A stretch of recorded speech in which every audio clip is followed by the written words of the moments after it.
Sekretaris Jenderal NATO Mark Rutte menyatakan keyakinannya bahwa tekanan yang dilakukan secara berkelanjutan terhadap Rusia dapat membawa Presiden Rusia Vladimir Putin ke meja perundingan dan menyetujui gencatan senjata. Pernyataan tersebut disampaikan Rutte kepada wartawan di luar Gedung Putih usai melakukan pertemuan dengan Presiden Amerika Serikat Donald Trump. Rutte menyebut pembahasan dengan Trump berlangsung sangat baik dengan fokus pada langkah konstruktif untuk mengakhiri konflik antara Rusia dan Ukraina.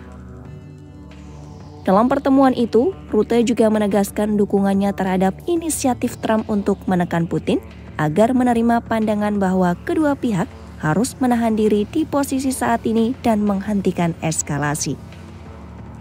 Rutte mengatakan NATO siap bekerja sama dengan Amerika Serikat untuk mendorong Putin memilih jalan diplomasi daripada konfrontasi militer.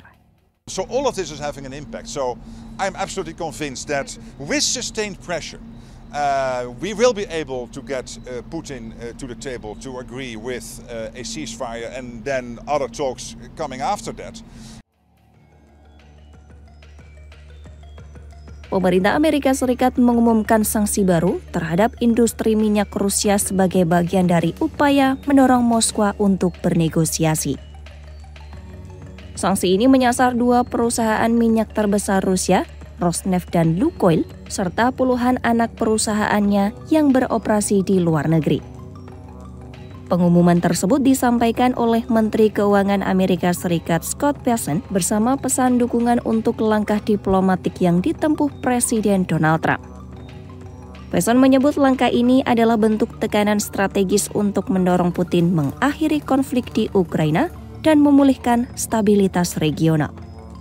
Sanksi ini muncul setelah beberapa bulan tekanan politik dari Parlemen Amerika Serikat dan dukungan terbuka dari Presiden Ukraina Volodymyr Zelensky.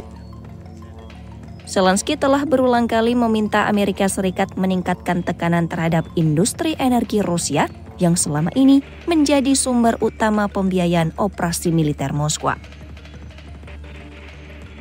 Mark Rutte menilai tekanan internasional sudah mulai memberikan dampak nyata bagi Rusia. Ia menyebut kondisi ekonomi Rusia saat ini sedang mengalami tekanan berat. Rutte juga mengungkapkan sejumlah negara Eropa telah meningkatkan koordinasi dengan mengatasi perdagangan minyak secara tidak langsung melalui armada bayangan Rusia. Ia menyampaikan tekanan Amerika Serikat terhadap negara-negara pembeli minyak Rusia termasuk India, telah menyebabkan penurunan permintaan yang cukup signifikan. Rutte meyakini dengan tekanan yang berkelanjutan dari negara-negara sekutu, Putin akan semakin terdesak untuk mempertimbangkan opsi gencatan senjata. Ia menegaskan setiap langkah diplomasi dan tekanan ekonomi harus terkoordinasi secara rapi agar dapat mengubah perhitungan strategis Kremlin dalam waktu dekat. NATO dan Amerika Serikat memperkuat koordinasi untuk mendukung perdamaian di Ukraina. Rutte menyatakan NATO dan Amerika Serikat tetap sepakat untuk mendorong penyelesaian damai melalui negosiasi. Dalam pertemuan di Washington, keduanya membahas peran NATO dalam membantu Ukraina setelah adanya gencatan senjata di masa depan.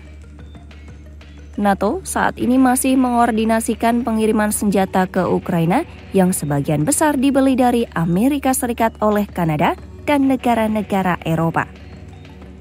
Rutte menegaskan aliansi ini akan terus mendukung Ukraina dalam mempertahankan diri sambil mendorong upaya damai yang diprakarsai Presiden Trump. Menurutnya, kombinasi tekanan ekonomi dan upaya diplomasi dapat membuka jalan menuju gencatan senjata dan kemudian dilanjutkan dengan perundingan damai antar pihak.